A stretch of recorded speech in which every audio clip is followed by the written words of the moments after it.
I'm in a recording mood again today. Because I'm just really like on some old. Because I was looking at this thing about schizophrenia earlier. So I'm like, yeah, I got it, babe.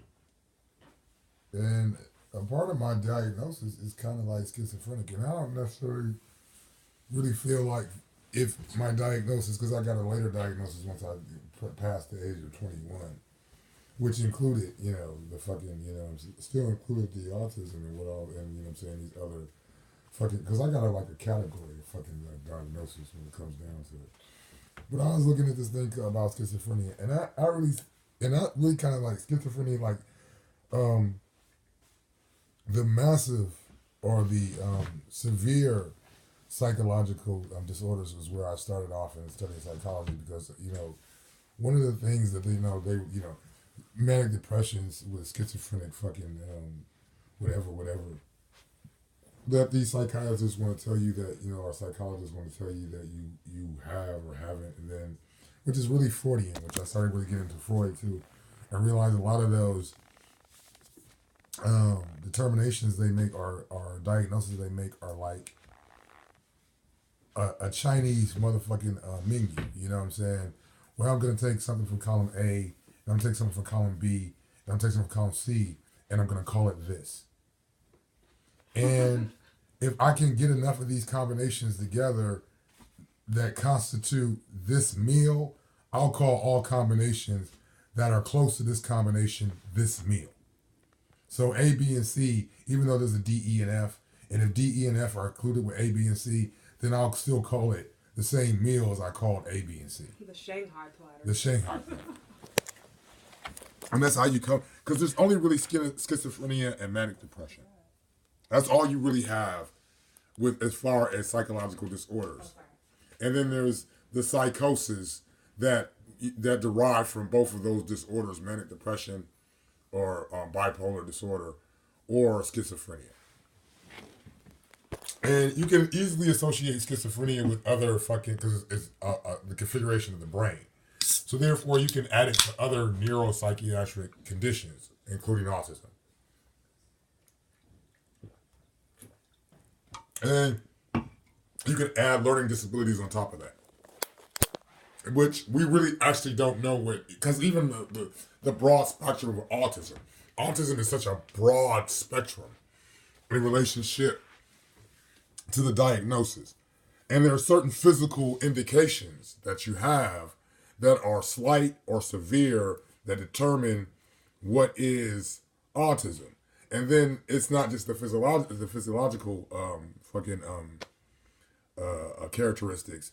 There are certain, neurological hookups, that constitute fucking autism too. It's an interpretation of information determines, and then you got these different spectrums of even autism in relationship to Asperger and all these other different variations of autism.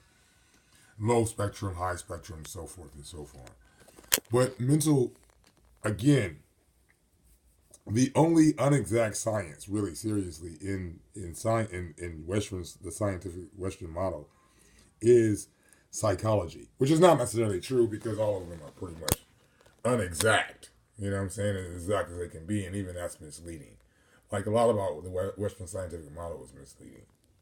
Where they take the data and they put the data how they want to present a certain issue or problem or solution as it fits within their particular political agenda, which is in line with their ethnic agenda.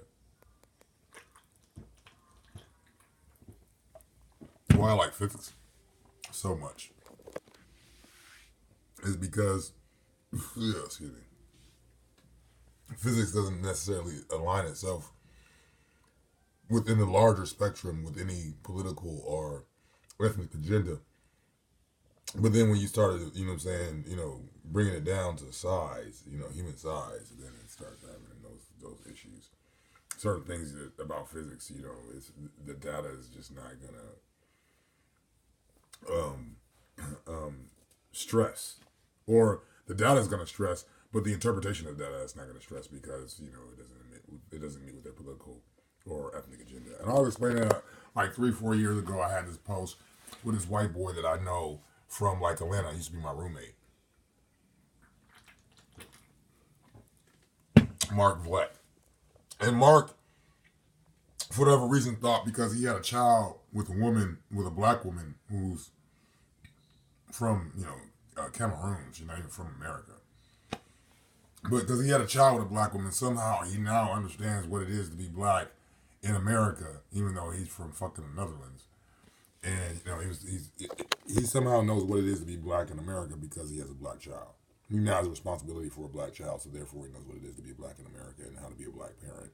And what it means to be a black parent and what it means, as black history, as if, because we're friends, you get to jump in this conversation. And, I don't even know where that fucking came from, but, maybe it somewhere within that, oh yeah, I was talking about shit in relationship to the interpretations that Western science or the Western scientific model has of particular data that supports its overall ethnic and political agenda, nationalist agenda. And the nationalist agenda is associated with the political and ethnic agenda of this nation, which is white supremacy. This nation is meant to be dominated by white folks. Not just ethnically white, but culturally white. And that's where the other issue comes in. Because ultimately they realize that they have to give up ethnic white domination. Ethnic white domination is no longer a reality. So therefore, we want to supplement that with ethnic cultural, with white cultural domination. So therefore, we got to get all the black folks and all the color folks to think like white folks, so that our culture will, will post-date us, will, live on.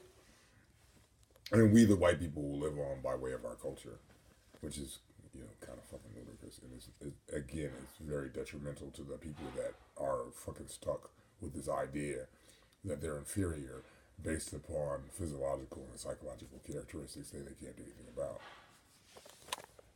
And that they're demonized for. And again, those are the problems. I forgot where I fucking started this whole fucking conversation. I started with something about fucking, one thing, and then I got to another thing, and then I got to this thing, and here we are. Muhammad Ali, greatest of all time, the GOAT. Schizophrenia. And that's a part of schizophrenia. Mind loss, or memory loss.